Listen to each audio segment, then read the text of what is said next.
Hi everybody, Mark Adams from the Mark Adams School of Woodworking. Glad you're back.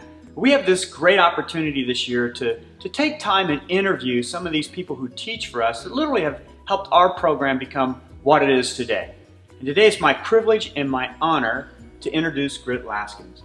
Grit has been teaching for me for a number of years, and we have him back this year, and every time he teaches he does an inlay and engraving workshop. But I'm going to ask him a little bit about where he comes from in his background. So Grit, when did you start making guitars? I started right after my 18th birthday. I apprenticed for a couple of years. Yeah, it's been 5 years. No, that was a long time ago. That was 1971. Yeah. I apprenticed to another builder, a casual apprentice. In Canada, there's no formal system. But it was 2 years, and then I set up my own shop at age 20. I had my own shop, and I already had 3 orders for a guitar before I owned a tool. Very lucky. And so you were making these out of your house, or did you have a shop? Well, the first shop was in the basement of the house I was sharing with other people. 1 year of that, and you realize there's no way to stop the dust from getting everywhere. I'm sure you know that drill. Yeah. So then I began renting my own shops. And so ultimately, I do know this might jump forward a little bit in this whole process, but you actually rented shop space in the same shop that Michael Fortune was in at one time, didn't you?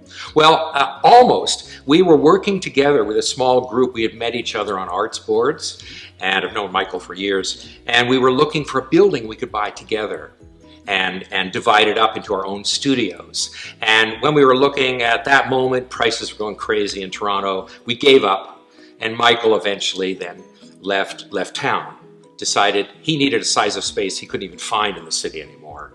And then 2 years later, during the recession of the early 90s, anybody old enough to remember that, when things were really bad and commercial properties weren't on the market, we saw our favorite building back on the market. Some poor guy stuck in his own personal problem, and he had to sell it when nobody else was buying but us artsy-fartsy owner-occupiers. And we picked up a great old, century-old industrial building, restored it, and it was actually Michael who spotted it for sale and gave us a heads up. Hey guys, that building we loved, for some reason it's back on the market. Go for it.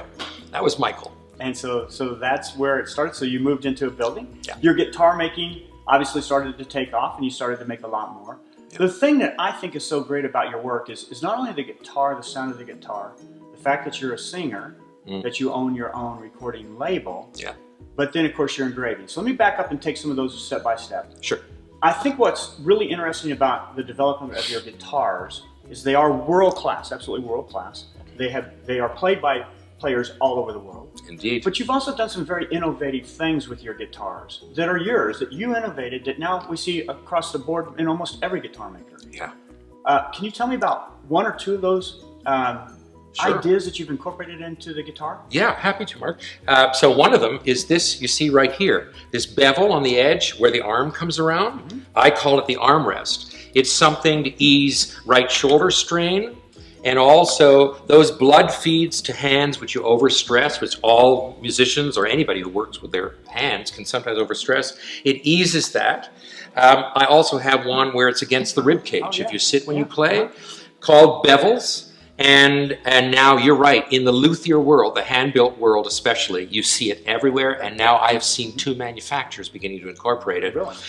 I purposely left it in the Creative Commons. So, because it just makes a better guitar. Yeah. And then the other thing that people might notice, if they look, is this other hole up here, this second sound hole. The trade gave it the name side port. I started doing it because a player wanted a monitor. They wanted to hear their playing louder. Right. It came from actually a classical guitarist who often performed with a cellist. And when the cellist dug in, it was so loud, and they couldn't even hear their quiet parts that well. So I said, sure, I'll do it. And I first made it with a sliding door that could open and close. And then we realized, once we opened it up, we were shocked because out front, the guitar sounded better. It's almost like it went, wow. And that was unexpected, but it turns out what I accidentally stumbled on was something that enhanced lower frequencies, and the human ear perceives it as a fuller sound right across the register, even in the treble string. And now it's also spread like wildfire, and it's almost hard to find a luthier hand-built one that doesn't have the second sound bowl. The great thing is, though, that it was from you, and you didn't patent anything. You've allowed other luthiers to do the same work. It all came from you. Indeed. The other thing that's so unbelievable about your guitars is not the beauty of them and the sound of them, but it's the incredible inlay work that you do. Now, I got to be honest with you. I read an article by you in Fine Woodworking magazine back in the black and white days when we both had a lot of hair. I vaguely remember those days. Yeah, right. And it was on inlay. Yeah. And then ultimately, your first book came out, which was astounding, absolutely astounding. And now you've got a second book out. Yeah. And the whole process for most of us in my world is we think of you as an incredible inlay person, an engraver. Yeah. But really in the guitar world, you're the guitar maker. Yeah. So for us, you have such incredible talent to do what you do. Just on this particular guitar, tell me a little bit about the materials you've used in it. Sure. In general, this is kind of a good example of what I work with pretty much all the time. It's varies of shell and stone and legal ivories and metals. And so all the strong colors you're seeing, from the purple, which is lapis, the yellow is yellow spiny, the blue of the sky is clear turquoise, but there's some Tahitian blacklit pearl, some gold mother of pearl, some natural mother of pearl, and then all the details you're seeing, I suppose most obvious on this one by this depiction of Walt Disney, is engraved. Yeah. Just hand engraved. And so it's hard to get your head around this, but this is inlay. There's no paint on it at all. They're precious materials, one little piece at a time. And then his engraving work is astounding as well. You know, some things that I just want to share with you about Grit is he won in Canada years ago the Brofman Award, which is kind of like the Genius Award. We have something in America called the MacArthur Fellowship, and it's our Genius Award. And he was a recipient of that.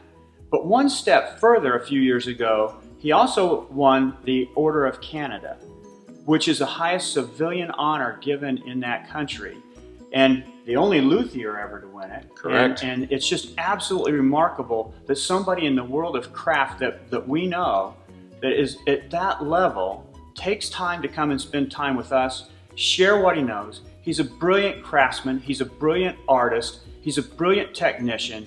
He designs everything himself. He's innovative.